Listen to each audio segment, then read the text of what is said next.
പാർവതി എന്ന് പറയുന്ന most under rated ഇപ്പോഴത്തെ ഈ അന്നത്തെ ഓക്കെയാണ്. ഇന്ന് നമ്മൾ പാർവതിയെ കുറിച്ച് പൊതുവെ സംസാരിക്കാറില്ല, ഡിസ്കഷനിലില്ല. പക്ഷെ ഡിസ്കസ് ചെയ്യണം.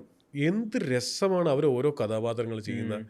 എനിക്കൊന്ന് കുറെ കൂടെ അവരെ ചർച്ചകളിലേക്ക് കൊണ്ടുവരണം തോന്നുന്നു. ഈ പറയണ ഒറ്റപ്പാലം രവിശേഷനിലെ ആ സീൻ മാത്രം നോക്കും. രാധയുടെ കണ്ണിലെ ഈ പറഞ്ഞ ഒരു നോർമൽ ലുക്കാണ്. വേറൊരു ഒരു നടിയുടെയോ നടന്റെ കോമൺ സെൻസ് ആണല്ലോ എങ്ങനെ റിയാക്ട് ചെയ്യണമെന്ന്. ഒരു മീറ്റർ അപ്പുറത്തില്ല, ഒരു മീറ്റർ ഇപ്പുറത്തില്ല. വളരെ ഒരു നോട്ടം, കണ്ണ് പോലും അടയ്ക്കാത്തൊരു നോട്ടം. പക്ഷെ നമുക്കെല്ലാം കിട്ടുന്നുണ്ട്. തിരിച്ച് ജയകൃഷ്ണനും വലിയ അഭിനയിച്ച് തകർത്തിട്ടൊന്നുമില്ല ആ സീനിൽ.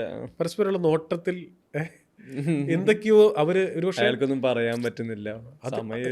അതാണ് പത്മരാജൻ സാർ. വേറെ ആരെങ്കിലും ഒക്കെ ആണെങ്കിൽ അവിടെ ഡയലോഗ്സ് എഴുതിയാനേ, അല്ല ഞാനിങ്ങനെ എന്നൊക്കെ പറഞ്ഞിട്ട് വേറെ കഥകളൊക്കെ പറയും. ഒരു കഥയും പറയാൻ പോയിട്ടില്ല. അതിനെ പുള്ളി റിയലാക്കി നിർത്തിയിരിക്കുകയാണ്.